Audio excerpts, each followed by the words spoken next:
जसलीन, आवाज आ रही है मेरी? ये आ रही है दीदी। अब आ वहाँ रही पे होगी मेरी नेटवर्क इशू आवाज। तो। हाँ गीता हाँ बहन। जी। गीता बहन, हाँ जी, हाँ जी, हाँ जी भैया। शिमाताई से एक सहजी ने पूछा था, शिमाताई जो हम अंग अपने दान कर देते हैं तो उसके बारे में आप अपने हाँ विचार जी। बताइए। शिमाताई ने कहा कि जो आप दान कर देंगे वो अगले, अगर आप अगला जन्म लेना चाहेंगे तो वो अंग आपको मिलेंगे नहीं। जैसे डोनेट किया हुआ पैसा वापस। अच्छा। मैं अपना इंटरप्रिटेशन दे रहा हूँ, ये तो शिमाताई के शब्द थे। तो मेरे को भी ऐसी हाँ जी, लगता हाँ है, जी, जैसे आपने पैसा दान कर दिया वो पैसा वापस थोड़ी मिलता है आपको। हाँ जी। राइट। तो मैं तो इसका अच्छा। अब प्रकृति, नहीं, जैसे प्र, मैं जैसे ये प्रकृति जनरली सोच रही थी। बॉडी। प्रकृति और परमात्मा क्या सोचते हैं? वो सोचते हैं इन्हें जरूरत नहीं है इसको, तो अगली बार नहीं देते वो।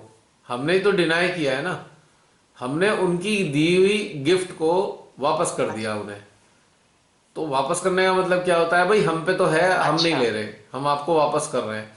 तो अगली बार वो हमें क्यों देंगे जब हमने वापस कर दिए?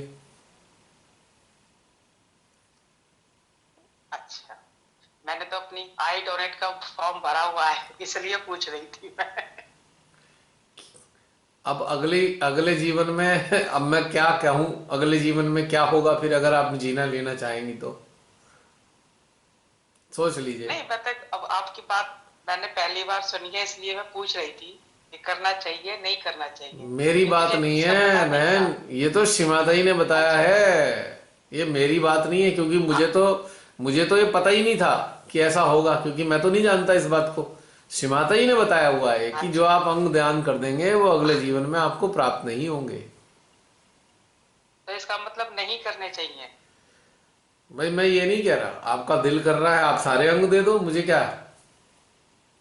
पर शिमाता जी का है, शिमाता जी की बात बताई है मैंने तो आपकी मर्जी है। देखो, अगर माँ की इच्छा हुई, अगर अगले जन्म में शरीर मिला तो फिर लिए हमें जो जो हमने डोनेट किए हैं तो वो नहीं मिलेंगे। फिर तो इल्ले है, वो पक्का नहीं है। होंगे, वो नहीं मिलेंगे। पक्की बात है, अगर शिमाताई ने कहा है तो वो तो पक्की है। हम लोग तो नहीं जानते ना, ये माँ तो जानती है ना। हाँ जी, हाँ जी। तो नहीं, अब नहीं करेंगे फिर। हाँ, मुझे नहीं समझ में आती ये चीज, मैं तो शुरू से। पर मैं इसका दूसरा पक्ष देखता हूँ, मानव अंगों के दान करने के चक्कर में ही अपराध बढ़े हैं। अब कोरोना काल में कितने लोगों के मानव अंग निकाले इन्होंने, कोरोना के चक्कर में कितने लोगों की हत्याएं की है इन्होंने। पूरे विश्व में पता नहीं लाखों लोगों को मार दिया इन्होंने मानव अंगों के चक्कर में। हम्म। और ड्रामा क्या करा, हाथ मत लगाना, पूरा सील करके देंगे, बॉडी भी ऐसी जला दो, ऐसे ही दफना दो, खोलना भी नहीं है। इसका मतलब डरा इतना दिया कि आप ये भी नहीं देखेंगे शरीर का हुआ क्या। पता लगा बॉडी पार्ट निकाल रखे हैं। हाँ जी। और हमारे हाँ, देश में तो हुए पकड़े ऐसे भी गए केस बहुत डॉक्टर। हुए हैं। हमारे देश में तो पूरा गैंग पकड़ा गया जिन्होंने अंग निकाले कोरोना काल में। हाँ जी भैया। तो मेरे नहीं, तो आज अगर अगर नई ये सब बात। ना हो तो निर्दोष लोग तो नहीं मारे जाते ना।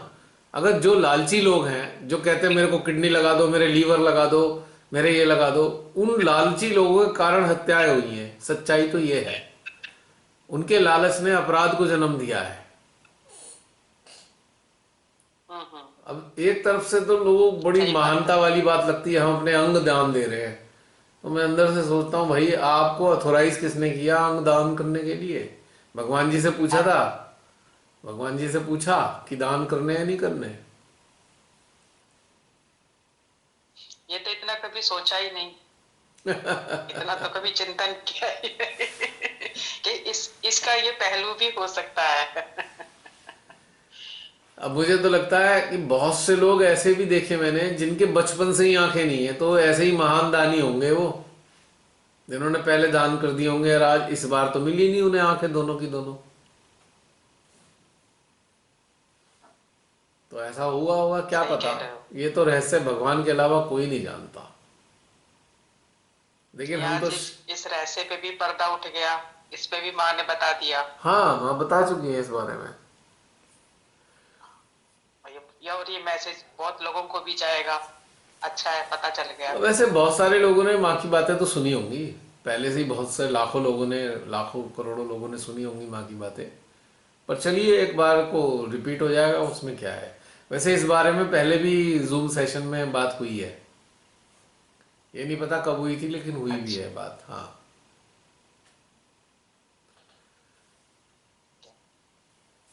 तो और बताइए, वरना फिर समापन समारोह हो जाए।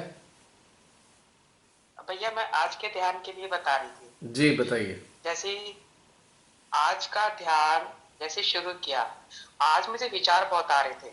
हम्म। मतलब शून्यता में भी थी, एनर्जी कुछ नहीं थी, शरीर का बिल्कुल अस्तित्व विहीन था, हम्म। लेकिन विचार भी आ रहे थे। कनेक्शन रह गया होगा ना संसार से। समझ में नहीं आ रहा था, मतलब अभी अब खत्म, ऐसी संसार कोई कनेक्शन तो नहीं था। तो बहन, ये दो बातें कभी नहीं हो सकती एक साथ, असंभव है। बिना कनेक्शन के विचार नहीं आते, कहीं ना कहीं है इसलिए आ रहे हैं, वरना आएंगे ही नहीं। अगर आपका कोई मित्र मतलब है, मुझे अगर आपका कोई मित्र है तभी तो उसका फोन आएगा। अब मित्र ही नहीं है तो फोन कैसे आएगा किसी का। सही बात है। हम नोटिस नहीं करते हैं कि कौन कौन सा कनेक्शन हमने अब अभी जैसे बचा रखे हैं। विचार तो कनेक्शन का ही परिणाम है संसार से, और कोई रास्ता नहीं है इसका। अविचारिता ईश्वर से अब जैसे कनेक्शन ही का, आपने कहा, अब याद रखिएगा, अविचारिता ईश्वर से कनेक्शन का परिणाम है, विचारिता संसार से कनेक्शन का परिणाम है। हाँ जी, हाँ जी, ये तो अभी पता है। अभी तो जैसे अब सेशन हो रहे हैं इतना तो पता चल गया, और जैसे आपने कहा खत्म हो गया, तो फिर एकदम से एनर्जी और बहुत तेज आने लगी और बहुत अच्छा, मतलब ध्यान में चली गई। हम्म। और जब तक रहा, जब तक वो उलझन सी लगी रही, ये समझ में नहीं आया मुझे। चलिए अब मानसिक रूप से क्या समझेंगे, आनंद लेते रहिए इसका। जो बताना था मैं बता चुका, मतलब एक ही बात है वो। विचार ठीक। तो एक ही, विचारों का तो एक ही उद्गम है, वो है संसार, बस। हम्म। अच्छा, एक बात और पूछ रही थी भैया, जैसे अभी आपने बताया ना कि अभी आप इस तरह से कराया करें, तो छोटा सा सेशन करते हैं रात को हम्म। हम बहनें ही मिलके। हम्म। तो जब सेशन करते रहते हैं, एनर्जी का कोई प्रभाव नहीं होता, बहुत अच्छा 11 बजे तक करते हैं। लेकिन जैसे ही सेशन खत्म करके बिस्तर में जैसे सोने के लिए जाते हैं, तो पूरी बॉडी में एनर्जी इतनी भर, 1-2 घंटे तक नींद नहीं आती। वो क्या है, मतलब रिलैक्स नहीं हो पाते। ऐसा होता है ना कि हमारा ब्रेन अगर हाइपर एक्टिव हो गया तो फिर नींद नहीं आएगी हम्म। आपको। ब्रेन एक्टिव हो जाता है ना। तो ब्रेन तो एक्टिव नहीं कर रखा, सेशन किया, ध्यान किया, करवाया, हाँ और लेकिन फिर अच्छा, अब विचार की, अब नींद क्यों नहीं आ रही बताइए। कहीं ना कहीं कोई चल रहा है ना दिमाग अब में। नींद तब नहीं आती है जब कोई ना कोई चीज चल रही होती है हमारे अंदर, कोई हम जादुई सेशन तरीके के से। बारे में सोचने लग जाते हैं, ये हाँ, हुआ था, मैं ये हुआ मैं था, वही इस वजह से मैं हो वही तो सकता है। बताना चाह रहा हूँ, माइंड एक्टिव हो गया ना। अभी तो मैंने सारी बातें बताई है कि हमें ये रिपीट नहीं करना चाहिए सेम चीज, उससे कारण सारी चीजें याद आने लगती हैं दोबारा। अभी तो मैंने बोला थोड़ी देर पहले। हाँ जी, हाँ जी। बाई चांस इसी चीज के ऊपर ही तो बोला है कि हमें यही चीज एज इट इज रिपीट नहीं करनी चाहिए, हमें इंडिविजुअल मेडिटेशन करना चाहिए। या अगर सामूहिक भी करें तो ये वाली बातें इस वाले सेशन की रिपीट ना करें। पहले ही तो बोल दिया नहीं मैंने इस इस बारे वाले में। नहीं, इस वाले सेशन की कोई रिपीट नहीं है, कुछ नया ही है, नए हैं वो। इस वाले सेशन की कोई रिपीट नहीं है, तो फिर नहीं है। बातें बातें जो कहाँ से सिखा आ रहे रही हैं हैं, बातें कहाँ जो से आ रही सिखा हैं रहे हैं। फिर ये बातें कहाँ से आ रही हैं रिपीट की। हाँ जी, आवाज नहीं आई।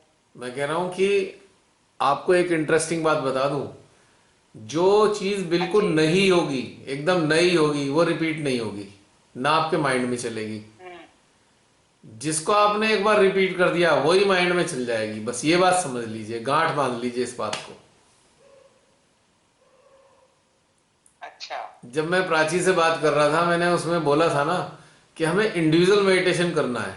अगर कलेक्टिव करना है तो रिपीट नहीं करना है, कोई भी चीज, एक भी चीज रिपीट नहीं करनी, तो फिर माइंड एक्टिव हो जाएगा। वही तो हुआ आपके, अभी आपने वही तो बात बताई कि माइंड एक्टिव हो गया।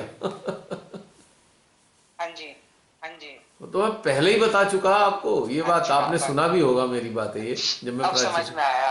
समझ में ही नहीं आ रहा था लगता। और उसके बाद इतनी एनर्जी रहती है, नींद नहीं आती। मैं कहा अच्छा अच्छा खासा सेशन कराया माँ ने। एनर्जी, एनर्जी के कारण ऐसा नहीं होता कि नींद उड़ जाए। नींद उड़ती है थॉट्स के कारण, जो एक्टिव हो जाता है हमारा राइट आज्ञा। नींद ठीक उड़ने है। का एकमात्र कारण है कि विचार जकड़ लेते हैं, जब किसी ना किसी चेन जकड़ लेती है विचारों की, चाहे वो ध्यान से संबंधित हाँ, विचार ही क्यों चिंतन ना तो, हो। हाँ जी, रहते तो ध्यान से संबंधित ही है। ये अभी क्या कुछ रह गया, या जैसे कुछ करना है या कुछ बोलना है, हाँ, अब चलते तो आप हैं। देखिए, अब आपको एक उदाहरण दे रहा हूं।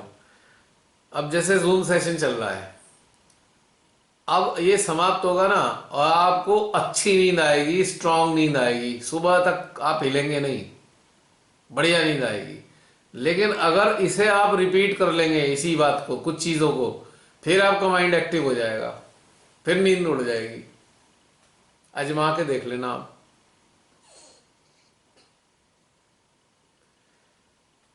ये पता चल गया ना क्या, किस वजह से है। अब इस वजह का ध्यान रखेंगे, मैं तो इसीलिए रिपीट नहीं करेंगे अब। प्राची से बात करते हुए तो मैंने क्लियर कट बोला कि ये गाइडेड मेडिटेशन को आप बिल्कुल कॉपी पेस्ट ना करें दोबारा कभी भी सामूहिकता में। इंडिविजुअल लेवल पे कर लें, कोई दिक्कत नहीं, अकेले, क्योंकि अकेले जब बैठेंगे तो आपका सामने नया डायमेंशन खुलेगा। लेकिन जब आप 5-10 जने, 20 जने, या 10 जने, 5-7 जने भी आप इसी चीज को अगर करेंगे, तो आपके दिमाग में आएगा ये हुआ था जूम में, ये हुआ था, तो माइंड एक्टिव हो जाएगा। और जो जो भी हाँ जी, हाँ जी। गाइडेड मेडिटेशन दोबारा चलेगा तो उसमें कंपैरिजन पैदा होने लगेगा, कंपैरिजन, तुलना उत्पन्न हो जाएगी, और तुलना के कारण माइंड बहुत एक्टिव हो जाएगा। फिर आप परेशान होंगे कि हाँ ये जी। क्या हो गया हमारे को।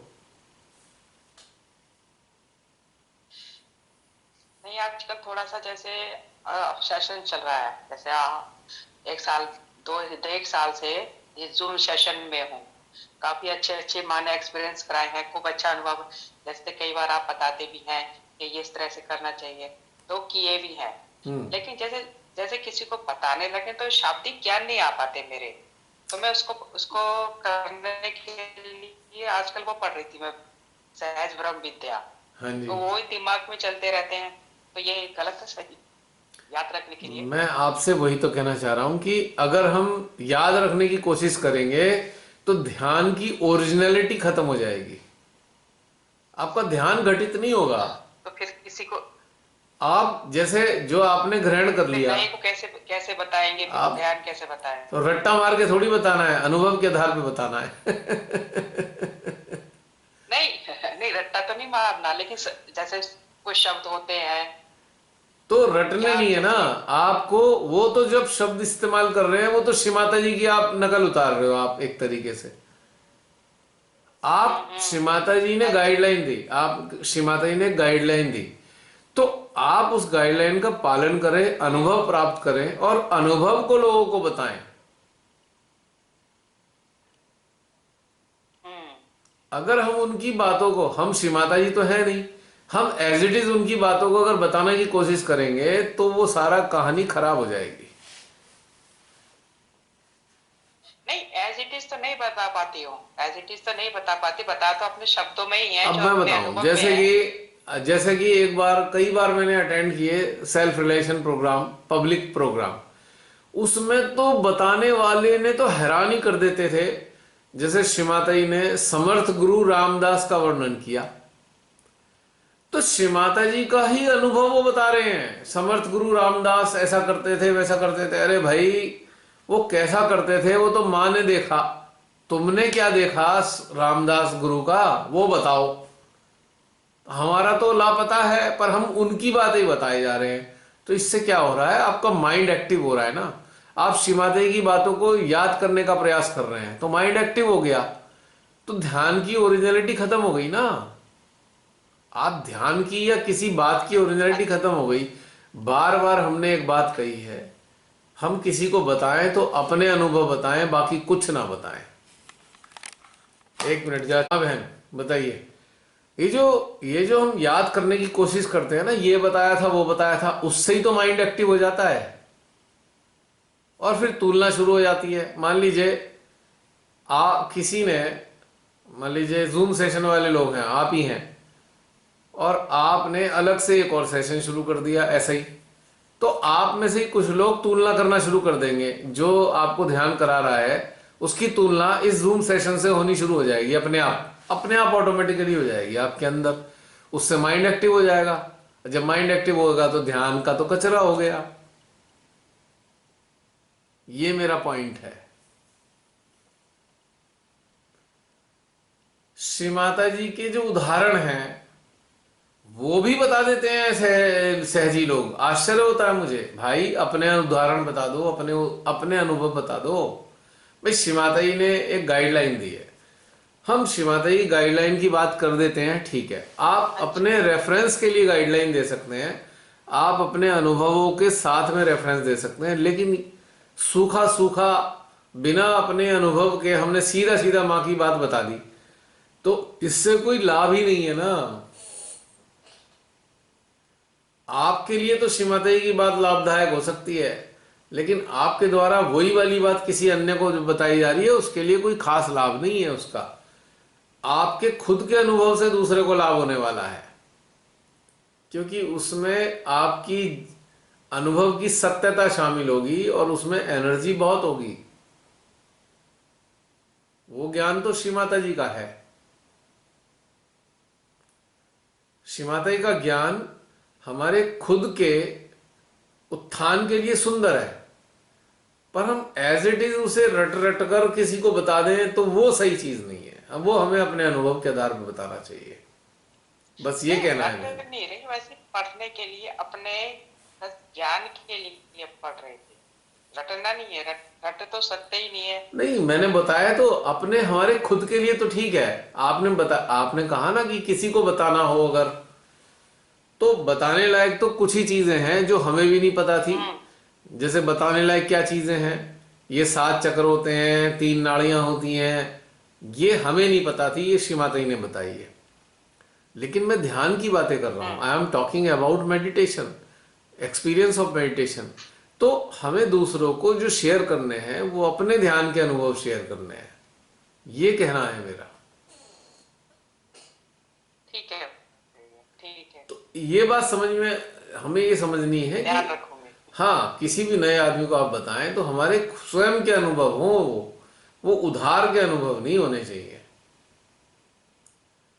गाइडलाइन अलग चीज है, उधार के अनुभव अनुभव तो पता ही नहीं। गाइडलाइन अलग चीज है, अनुभव अलग चीज है। भाई गाइडलाइन तो हम सबकी गाइडलाइन तो श्री माता जी के अलावा और कोई है नहीं। हम सबको गाइडलाइन तो वहीं से मिलती है माँ से। हाँ जी। लेकिन अगर हम किसी और अन्य को बताएंगे तो वो गाइडलाइन जो है वो अन्य के लिए उचित नहीं है, वो हमारे अनुभव के आधार पर हमें बताना है, ध्यान का अनुभव। अब आप बताइए मुझे कोई सा भी एक लेक्चर बता दीजिए जहां श्री माता जी ने डीप मेडिटेशन कराया हुआ हो। प्रार्थना तो कराई है श्री माता जी ने, 1975 का लेक्चर है, मेरे को ध्यान है वो। श्री माता जी ने कहा है मांगो परमात्मा से, आप खराब मांगते हो तो खराब दे देते हैं, क्या वो अच्छा नहीं देंगे जब अच्छा मांगोगे? लेकिन कोई भी आपके सामने अनुभव हो ऐसा कि कोई लेक्चर आपने सुना हो जहां गहन अनुभव का आपको उन्होंने लेक्चर दिया हो या ध्यान कराया हो उन्होंने? कोई नहीं कराया। क्यों नहीं कराया? उन्हें पता था ये लोग रट्टा मारेंगे ध्यान का भी और आगे बता देंगे। ध्यान के अनुभव का रट्टा मारा और दूसरे को बता दिया, फायदा क्या हुआ? वो चाहती रही है श्री माता जी कि हम अपने स्वयं के अनुभव करें और वो जनता को बताएं, हम नए लोगों को। दैट इज माई हाँ पॉइंट। जी। ये पॉइंट समझ में आ गया मैंने? हाँ जी, हाँ जी, आ गए। हम आ ये गए। तो खुशी खुशी बता सकते हैं कि श्री माता जी ने कहा है 7 चक्र होते हैं, 3 नाड़ियां होती हैं, ये सहस्त्रार है, मूलाधार है। ये श्री माता जी का नाम लेके बता सकते हैं। पर श्री माता जी के बिना नाम लिए हम ये नहीं कह सकते 7 चक्र हैं। हमें क्या, हमने क्या देखे हैं 7 चक्र? हमने क्या देखी है 3 नाड़ियां अपने अंदर? माँ ने तो देखी हुई है, पर हमने नहीं देखी है।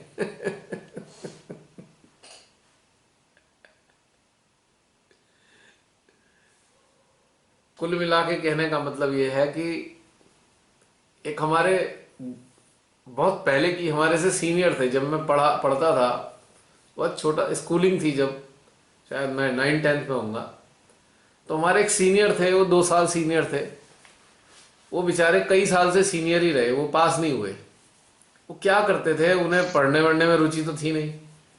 वो पर्चे बना के ले आते थे। किसी ने पर्चा पर्चा दे दिया, सॉल्व करके वो उन्होंने अपना लिख दिया। वो होता क्या था, वो आंसर के साथ साथ क्वेश्चन भी लिखाते थे, और टीचर को तुरंत पता लग जाता था कि टिपा हुआ है ये।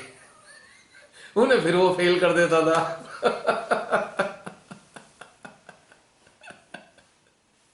अब चूंकि उसको पढ़ाई का तजुर्बा नहीं है, तो उसे ये समझ में नहीं आता था ये क्वेश्चन है कि उत्तर है, और कौन से क्वेश्चन का कौन सा उत्तर है ये उसे नहीं पता लगता था। वो हर बार प्रश्न समेत उत्तर लिखाता था, तो टीचर जान जाता था किसी ने सॉल्व करके दिया हुआ है और इसने टिप दिया है।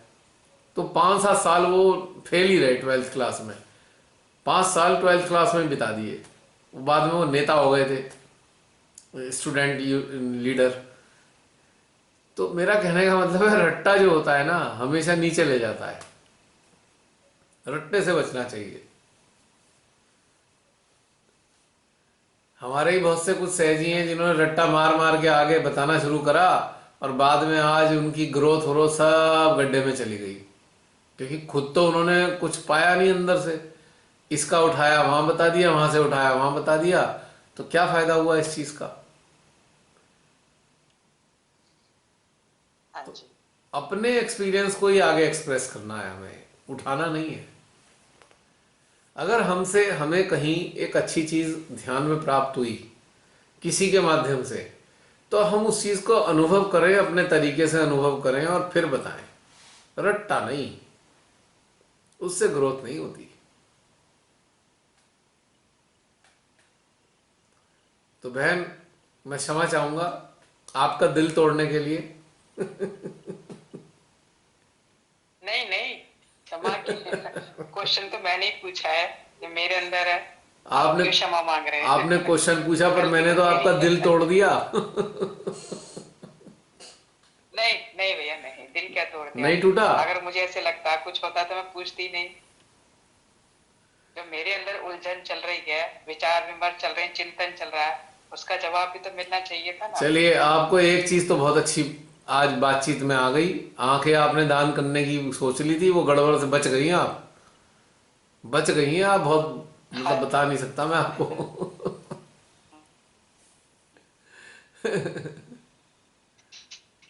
हाँ, यही, ये माँ ने बहुत बहुत अच्छा काम किया, माँ ने आज बता दिया ये। हाँ। मैंने तो एक सहज सेवा भाव से भर रखा था, इतना मुझे नहीं पता था। एक क्वेश्चन मुझे पूछना था इसी से रिलेटेड, हाँ हाँ, बीमारियों से रिलेटेड। बोलो बोलो। आपने तो बहुत मतलब बड़ी बड़ी बीमारियों के बारे में बताया, पर अब मैं जो बात शेयर करना चाहती हूँ, ये मेरा पहले मतलब ध्यान से पहले की चीज है कि मेरे अंदर पेन को लेके बहुत वो है, पेन रेजिस्टेंस है, मुझे पेन नहीं होना चाहिए। यू आर तो स्केयर्ड ऑफ पेन। अब आई वॉज, पर अब कैसा होता है, जैसे मुझे फीवर होता है तो आई एंजॉय द फीवर, कि ठीक है मैं पड़ी हूँ, आई सी माई सेल्फ। बट मेरे को फ्यूचर का नहीं पता, जैसे ड्यूरिंग माई ओल्ड एज या कुछ ऐसे, वो पेन रेजिस्टेंस जो मेरे सबकॉन्शियस में पहले थी, वो अब है कि मतलब वो चीज से हम कैसे फ्री हो जाए। भाई, अब पेन रेजिस्टेंस हो। छोटी मोटी मतलब जैसे सर्दी जुकाम वाला पेन रेजिस्टेंस नहीं, जैसे आप ही को बहुत सारी चीजें होती रहती है, ट्रॉमा हो गया, ये हो गया, तो पेन रेजिस्टेंस है आप में, you are not this body, आप ये फील करते हो। तुम मतलब तुम्हारा प्रश्न क्या है, मतलब तुम्हें कैसे पता लगेगा कि तुम पेन रेजिस्टेंस हो या नहीं? ये पूछना चाहते हो? एक तो ये, और अगर हम मानो नहीं भी हैं तो हम उस चीज को कैसे हम अपने आप को डेवलप करें कि हम वो फ्री हो उस चीज से। और कुछ है? दो दो क्वेश्चन है तुम्हारे, और कोई तीसरा क्वेश्चन? नहीं। पहला क्वेश्चन, आप पेन रेजिस्टेंस हो या नहीं हो, एक हथौड़ी मार के देख लो अपने हाथ पे, वो पता लग नहीं जाएगा। नॉट, पता लग नहीं जाएगा। नहीं, नंबर ये नहीं वन। मेरे से हो पाएगा। आप आप हाथ कह रहे हो रखो, ना, नहीं मार सकती। हाथ रखो, एक हथौड़ी उस पे उंगली पे मार के देखो, फिर पता लगेगा पेन रेजिस्टेंस हुई या नहीं हुई अभी। नहीं नहीं। Number two. ये नहीं माना जाएगा। नहीं नहीं भाई, टेस्ट कैसे होगा, टेस्ट कैसे करोगे? नंबर टू, बीमारियों के प्रति फियर है, तो वहां पे एक्सेप्टेंस काम करेगी। ठीक है माँ, जो हुआ शरीर को हुआ, ये डेवलप करना पड़ेगा एक्सेप्टेंस की। ठीक है, चोट लग गई, बीमार हो गए, इनकैपेबिलिटी आ रही है टेम्परेरी, तो ये हमको थोड़ा सा एक सरेंडर का डेवलप अभ्यास कर। करना पड़ेगा। This will be practice of surrender. इससे आ जाएगा। थोड़ा थोड़ा चोट मार के देखते रहो, धीरे धीरे हो ही जाएगा। ये हो रहा है। मैं चोट लगाऊंगी नहीं, लग सकती है अलग बात है। I am attached. मेरे पास कोई और तरीका नहीं था खुद की चेक करने का। नहीं नहीं।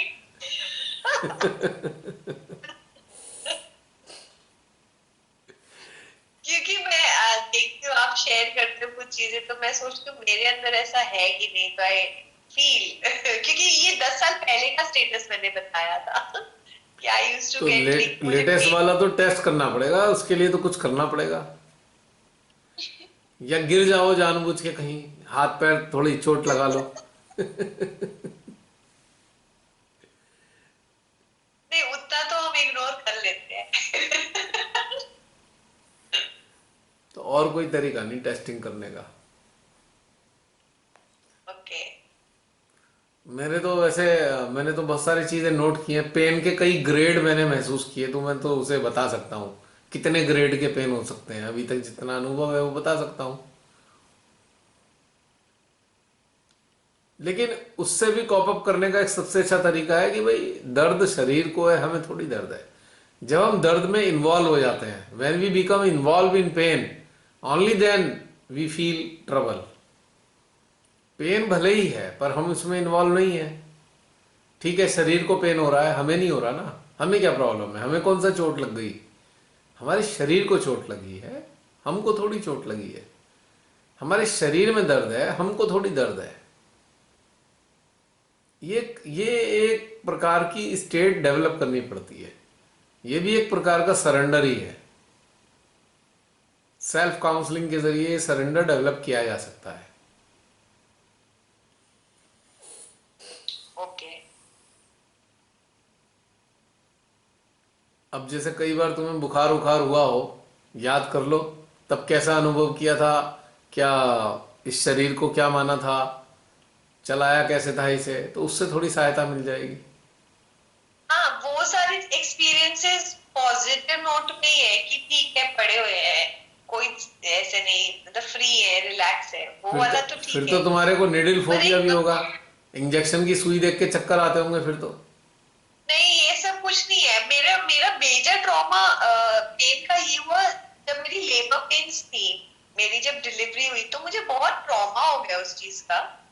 और पोस्ट प्रेगनेंसी का भी, हालांकि सब चीजें नॉर्मल थी, बट फिर भी तो मुझे शायद वहां से सबकॉन्शियस में बरिड है, इसलिए मैंने ये एक्सपीरियंस शेयर किया। अब उधर से हालांकि हटा मैंने दो। कभी लाइफ में, देखो हाँ मैंने, जीवन में शरीर में बहुत कुछ होता रहता है, क्योंकि शरीर शरीर ना होकर एक मशीनरी है। हमारी आत्मा का, this body is the vehicle of our spirit. तो इसमें खराबी आती रहती है, ऐसा कुछ नहीं है हार्ड एंड फास्ट की। बहुत से लोग तो ऐसा नियम नहीं बताते आई। हैं, बहुत से लोग तो ऐसा सोचेंगे, अरे आप गहरा ध्यान करते हो, आपको तो शरीर में कुछ हो ही नहीं सकता। ये एकदम एब्सर्ड बात है, एकदम एब्सर्ड है। यदि आप बहुत अच्छे यंत्र हो तो आपके शरीर में तो कुछ ना कुछ होता ही ज्यादा रहेगा, होगा। होता ही रहेगा। वो बाईपास होनी है ना प्रॉब्लम्स बहुत सारे लोगों की, आपके शरीर के ब्रिज के थ्रू। आप बहुत सारे लोगों की प्रॉब्लम को रिलीव करने के लिए बाईपास हैं। प्रॉब्लम तो आप पे आएंगी, 100% आएंगी, अगर यंत्र हैं तो। यंत्र नहीं है तो फिर क्यों आएगी? अगर नदी के बीच में ब्रिज ही ना हो तो उस पर चलेंगे कैसे लोग? ब्रिज है तभी तो चलेंगे। So you are the bridge, कि आपके थ्रू शरीर से लोगों की प्रॉब्लम दूर होनी है। हाँ, पर एक बात है, कैंसर जैसी घातक बीमारियां लीवर किडनी जैसी नहीं लगेंगी। ये जो प्रॉब्लम्स की बात होती है, जैसे पेट में दर्द हो गया, किसी को चोट लग गई है, उसको दर्द बहुत हो रहा है, इस टाइप की चीजें होती हैं। ये नहीं कि पता लगा उसका कैंसर आपके कैंसर में आ जाएगा, ऐसा नहीं है। कैंसर, हाँ। लीवर और किडनी ये एक ऐसी डिजीज है, दीज आर इंडिविजुअल डिजीजेस। ये किसी से नहीं लगेंगी, ये अपनी होती हैं अंदर की। और ये 5 एलिमेंट्स के इम्बैलेंसेस से होती है। हाँ जी। 5 एलिमेंट्स, चक्रास, हाँ, नाड़ी, सारी चीजों के।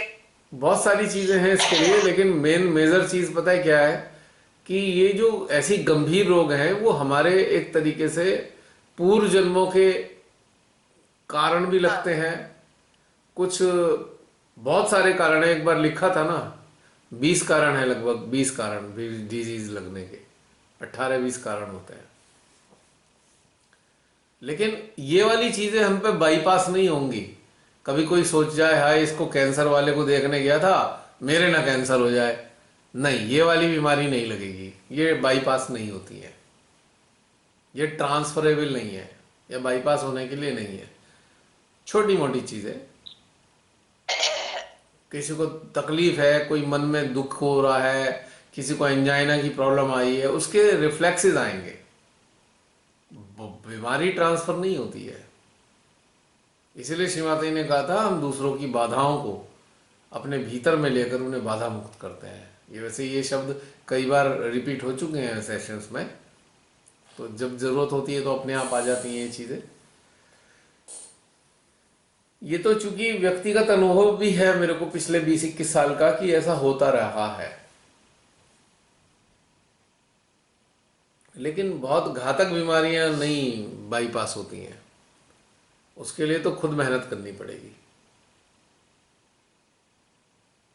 किसी के दर्द हो रहा है, दर्द रिलीव हो सकता है, लेकिन ऐसा नहीं है कि इतनी घातक बीमारियां जो हैं बाईपास करके आप हो जाए। भाई मुझे तो पता नहीं, पहले बड़े बड़े संत हुआ करते थे, वो ले लेते हो मुझे नहीं मालूम, पर मुझे लगता नहीं है कि ऐसी खतरनाक चीजें भी, खतरनाक बीमारियां भी बाईपास होंगी किसी के जरिए। क्योंकि ये तो हमारी इंडिविजुअल अर्निंग है ना, खुद की कमाई है ना वो। हमारी, जैसे कैंसर जैसी चीज है, जैसे श्रीमाता जी के शब्दों में, कैंसर भी कई प्रकार के होते हैं। तो कुछ चीजें तो हमारी नाड़ियों के असंतुलन से पैदा होती हैं। जैसे एक्सट्रीम लेफ्ट साइड हो गई है तो भी कोई इस प्रकार का कैंसर लग सकता है।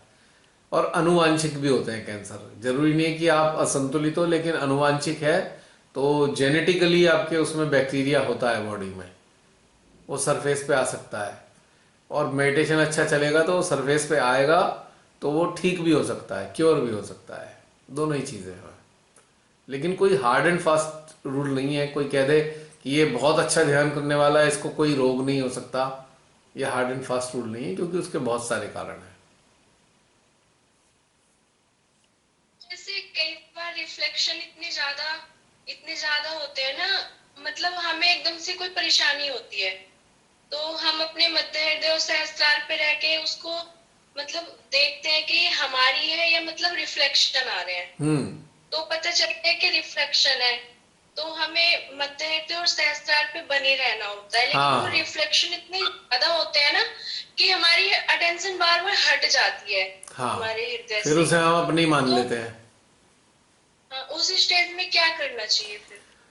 उस स्टेट में बहुत सरल चीज़ है, हमें ये भी नहीं पता कि रिफ्लेक्शन आ रहा है नहीं आ रहा है, बस हमें फिर श्री माता जी पे फोकस करना चाहिए। अपने हृदय में श्री माता जी पे फोकस कर लो, तब भी समस्या खत्म हो जाएगी। अपने सहस्त्रार पे श्री माता जी को स्पर्श को महसूस कर लो एनर्जी के फॉर्म में, तब भी समस्या खत्म हो जाएगी। बस हमें फोकस करना पड़ेगा श्री माता जी पे, सीधा सीधा माँ के ऊपर, बस कहीं और नहीं। कई बार ना इतने इतने ज्यादा रिफ्लेक्शन होते ना, पता चल जाता है कि हाँ, ये रिफ्लेक्शन ही है, हाँ हमारा कुछ नहीं है। क्योंकि जैसे हमारी खुद पे अटेंशन रहती है, फिर पे बने रह के, तो हमारा वो पेन या जो भी हम पे आ रहा होता है वो कम हो जाता है। मतलब महसूस नहीं होता, कम नहीं, खत्म ही रहता है। फिर जैसे हम वहां से, वो रिफ्लेक्शन इतने ज्यादा होते हैं ना, बार बार अटेंशन हट जाती है वहां से। जैसे हम बार बार फोकस करना चाहते हैं, श्री माता जी को महसूस करना चाहते हैं हृदय में, तो वो हट जाता है बार बार, इतने ज्यादा होते हैं। उसके अंदर हमें झांक के देखना चाहिए कि हमारी जो चित्त है ना, हमारा चित्त कहीं अटैच तो नहीं हो रहा किसी कारण से, हम जानना तो नहीं चाह रहे किसी के बारे में कुछ, या हमारे अंदर कोई जिज्ञासा है किसी के प्रति। कई बार हमारे अंदर किसी व्यक्ति विशेष के प्रति बहुत जिज्ञासा होती है और उसी के रिफ्लेक्शन आ रहे होते हैं हम, पर जिज्ञासा के कारण हम चित्त वहां से हटाते ही नहीं है। तो फिर ऐसे में हम अभी क्या करें कि हम ही नहीं हटा रहे चित्त।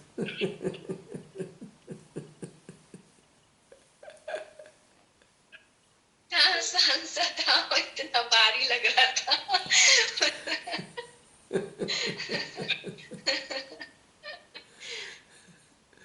तो जिज्ञासा, संसारिक स्तर की जिज्ञासाएं भी रिफ्लेक्शन का कारण है। बहुत सारे रिफ्लेक्सेस आते हैं हमारे को, बहुत सारे लोगों के एक प्रति। चीज और इसी से कनेक्टेड मुझे भी पूछना था। जैसे अभी हम लोग का, अभी हमें मतलब जैसे किसी के बारे में कुछ पता चल जाता है इंटरनली, जैसे ये इंसान तो बहुत जेलस है, हाँ। या बहुत ऐसे सेल्फ सेंटर्ड है, सेल्फिश है।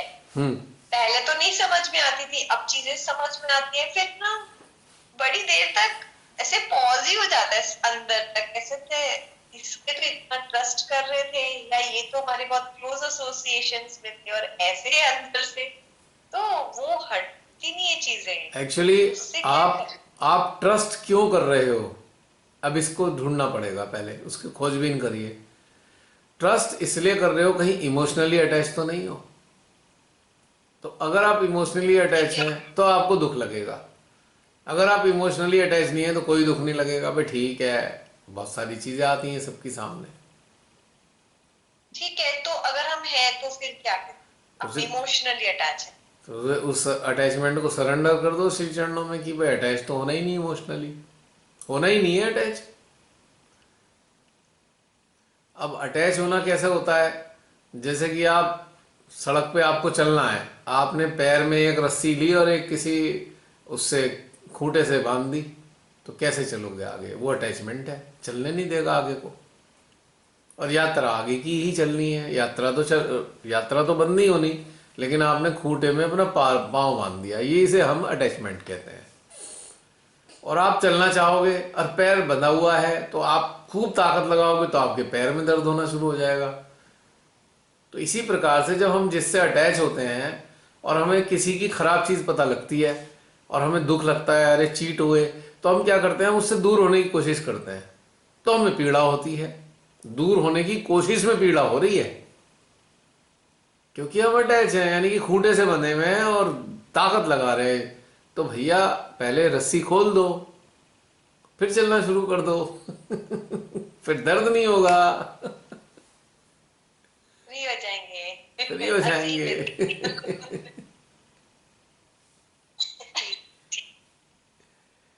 तो अटैचमेंट भी एक वो रस्सी है जो हमारी चेतना को बांध कर रख देती है, जिसके कारण हम पीड़ित महसूस करते हैं। अक्सर मैं तो ये कहता हूँ, या आ जाओ, चीट करो, धोखा दो, सब कुछ करो, हमारे को फ्री करो भाई। अब अगर ये सब नहीं करते आप लोग, तो हम एक मॉरली, नैतिक रूप से एक जिम्मेदारी महसूस करते हैं आपके प्रति। आप हमें धोखा दो, ईर्ष्या करो, अहंकार दिखाओ और हमें मुक्त करो भाई, जान छोड़ो हमारी। या झूठ बोलो, जान छोड़ दो, खत्म हो गया। तो ये ये वाली जैसे चीज जान समझनी तो चाहिए। छूटते, अभी पहले क्या होता था ना, कुछ समझ ही नहीं आता था, ठीक है। अब क्या हो गया, अब समझ में आ गया ये चीटिंग है, या फिर ये झूठ है, या ये धोखा है, ऐसे करके। तो अब प्रोसेस समझ रहे हैं ना निकलने का। तो सबसे सुंदर चीज ये है कि रस्सी खोल दो बस। हाँ, भाई खींचातानी करने से अच्छा है, खींचातानी करके दर्द सहने से अच्छा है रस्सी खोल दो, मुक्त, आप भी मुक्त और वो भी मुक्त, झंझट ही खत्म। ये बहुत प्रॉब्लम है अटैच होने की। अब सहज में भी बहुत सारे लोग जुड़ते हैं आपस में, इस कदर यस। गोंद की तरह चिपक जाते हैं, इस तरीके से गोंद की तरह चिपक जाते हैं, फिर बाद में आपस में बुराइयां शुरू हो जाती हैं, वो ऐसा है, वो ऐसा है, वो ऐसा है। भाई इतने चिपके ही क्यों थे? और चिपकना भी कैसा है कि एक दूसरे की जिंदगी में एंटर कर जाओ, हर चीज में एंटर कर जाओ जिंदगी में, ऐसे गोंद की तरह चिपको और एक दूसरे की जिंदगियों में इतना अंदर घुस जाओ और बाद में फिर कहो अरे ये ऐसा। अरे भाई इतना अंदर घुसे ही क्यों?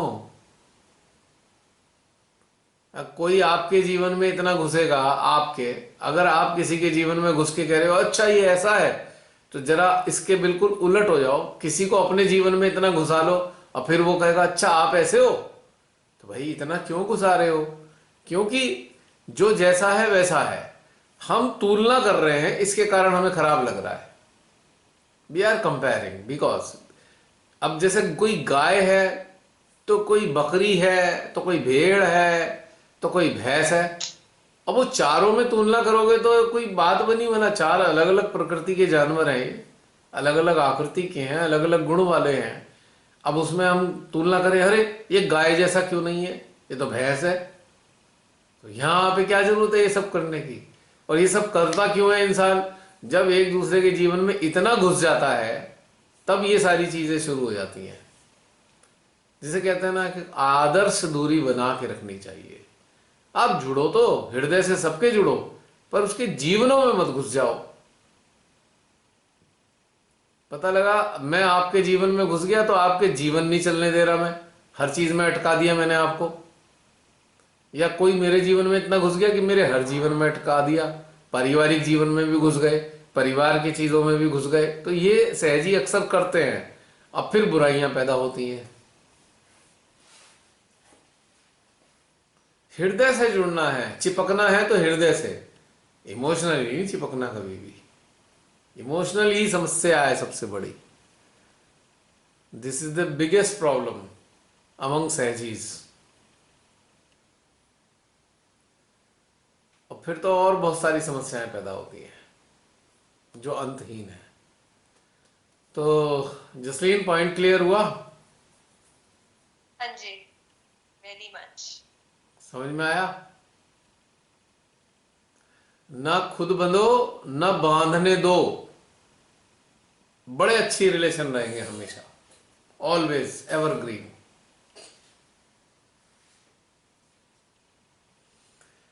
क्योंकि किसी के जीवनों में क्यों नहीं एंटर करना चाहिए? हम सब अलग अलग परिवेश से आए हैं, हम सब लोगों की जो पूर्व जीवन है वो अलग अलग हैं, विभिन्न प्रकार के हैं, वैरायटी बहुत ज्यादा है। अब एक दूसरे के जीवनों में घुसकर क्या होता है, हम अपनी परिवेश की तुलना दूसरे के परिवेश से करने लगते हैं, और यकीनन अपने को इंसान श्रेष्ठ मानता है, दूसरे को हीन मानता है स्वाभाविक रूप से। अब इसका उदाहरण मैं इस चीज से दूंगा, दो परिवारों के बीच में लड़के और लड़की के जरिए एक रिश्ता कायम होता है, दो संस्कारों के बीच में, जो कहते हैं ना पारिवारिक संस्कारों के बीच में लड़के और लड़की के जरिए, विवाह के जरिए रिश्ता बनता है दो परिवारों के बीच में। अक्सर आपने सुना होगा शुरू शुरू में बड़ी खुशी खुशी तो विवाह हुआ है, बड़ा अच्छा है, बड़ा अच्छा है, बाद में बुराइयां शुरू, वो ऐसा, वो ऐसा, उसके ये, उसके वो, आपस में परिवार वो दोनों एक दूसरे की बुराई करना शुरू कर देते हैं। इनके ये होता है, वो कहेंगे इनके ये होता है। अरे भाई, शादी से पहले ही आप लोगों को पता है कि आप दोनों के संस्कार अलग अलग हैं, तो स्वीकार करो। बुराइयां क्यों कर रहे हो एक दूसरे परिवारों की? भाई क्यों? लड़की उस परिवार में जाएगी, कहेगी बड़ा खराब परिवार मिला है मेरे को, ऐसा होता है उनके यहाँ ये रिवाज है, उनके यहाँ रिवाज है। उधर लड़का कहेगा यार लड़की कहाँ से आ गई है, ये तो बिल्कुल ही समझ नहीं है, इनके यहाँ तो ये नहीं होता। ये सुनते हो आपस में बातें, काफी चलती है ना ये बातें। यहाँ पे मैं ह्यूमन लेवल की ट्रेड्स की बात नहीं कर रहा हूं। I am talking about two sanskaras, दो प्रकार के संस्कारों की बात कर रहा हूं परिवारों के, उनके कारण बुराइयां पैदा होती हैं। सुनिए ना बातें आपस में कई लोगों से, उनके घर में ये होता है, वो कहेंगे इनके घर में ये होता है। लड़की को माँ बाप ने कुछ नहीं सिखाया, लड़की सोचेगी अरे कौन से घर में आ गई, ये क्या होता है इनके यहाँ। क्योंकि दो परिवेश का जो डिफरेंस है वो कोप अप नहीं कर रहे, उस चीज को अंडरस्टैंड नहीं कर रहे कि दो बरसों पुराने संस्कार हैं दो परिवारों के, बरसों पुराने, फोर फादर्स के टाइम से चले आ रहे हैं उनके। और फिर जब वो विवाह होता है तो आपस में एक दूसरे से जुड़ते हैं, तब देखते हैं अरे ये संस्कार, वो कहेगा ये संस्कार। अगर इस चीज में अंडरस्टैंडिंग पैदा करें, भाई दो अलग अलग है ही संस्कार। अब एक तो है ट्रक का पहिया और एक है स्कूटी का पहिया, तो भाई बुराई भलाई करने से क्या फायदा। लेकिन ह्यूमन जो बुराइयां हैं उसकी बात नहीं कर रहा हूं यहां, मैं पारिवारिक संस्कारों की बात कर रहा हूं। ह्यूमैनिटेरियन ग्राउंड पे जो फेल है वो तो फेल है ही 100%।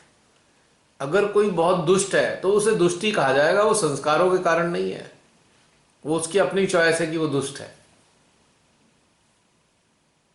यहां रीति रिवाज की बात करी थी मैंने, रीति रिवाज की।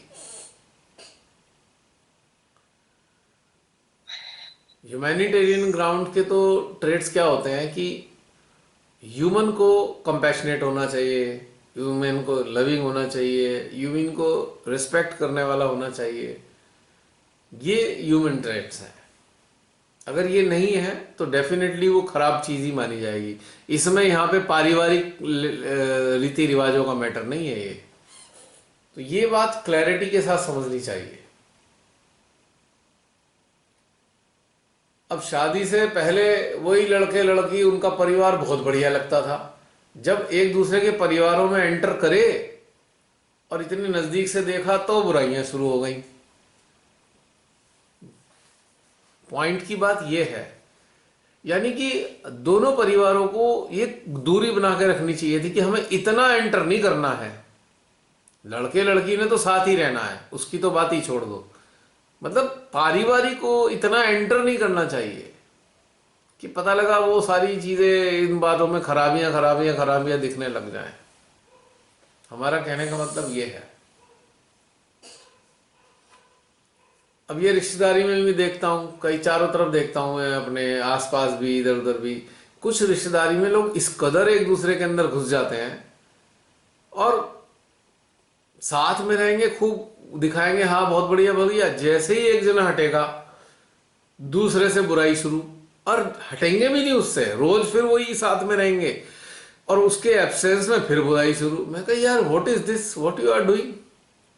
या तो आपको अच्छा नहीं लग रहा तो उससे संबंध खत्म कर लो, और संबंध भी अगर रखने हैं तो भाई कम से कम पीठ पीछे बुराई तो मत करो उसकी। ये भी एक अजीब समस्या है, कारण अंदर घुस गए ज्यादा, एक दूसरे के जीवनों में एंटर कर दे। तो एक आदर्श दूरी, कहते हैं ना, कोरोना ने क्या सिखाया है, 2 गज की दूरी।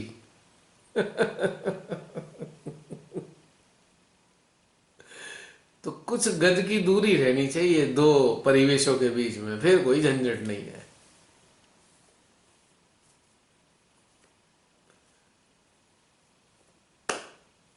है जसलीन, ठीक है, अब समाप्त करें। हाँ जी। और कुछ रह गया हो, कोई बात किसी ने कहनी हो तो थोड़ी बहुत कर लीजिए। आज बहुत सारी बातें हो गई फालतू की। हमारे बहुत से वाले देखने वाले कहेंगे ये क्या पारिवारिक बातें लेके डिस्कस करते रहते हैं, क्या फायदा इस चीज का। और कुछ को लगेगा, बासमती से कंकड़ निकल रहे। कुछ को लगेगा अरे अरे ये डिस्कशन तो बहुत अच्छा है, हमारे को तो बहुत अच्छा आइडिया मिल गया, कुछ ऐसा भी सोचेंगे। बिल्कुल। आजकल तुम्हारे एग्जाम्पल बड़े अच्छे होने लगे, बासमती से कंकड़ निकल गया, वाह क्या बात है, good good awareness. Thank you. Alertness, awareness, उधरगामी अवेयरनेस होगी तो बहुत सारी चीजें अच्छी हो जाती हैं। और बहुत अंडरस्टैंडिंग अच्छी होने लगती है, तो हमारा जीवन अंडरस्टैंडिंग के कारण आसान हो जाता है। और अगर अंडरस्टैंडिंग ना हो तो यही जीवन एक आफत लगती है, लगता है हाय हम तो नरक में रह रहे हैं भाई, हे भगवान हमें नरक में क्यों रखा तुमने। भगवान जी कहेंगे बेटा सबको एक जैसे ही रखा है मैंने तो, अब तू आंख खोल के देख नरक है कि स्वर्ग है।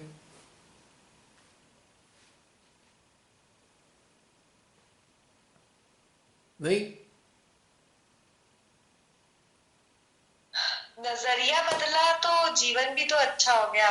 वही जीवन है, वही मैं भी हूँ। यस, जैसे कहते हैं ना, इसको मैं कहूंगा कि बदलाव में ही बदलाव है। हाँ। Change generates change.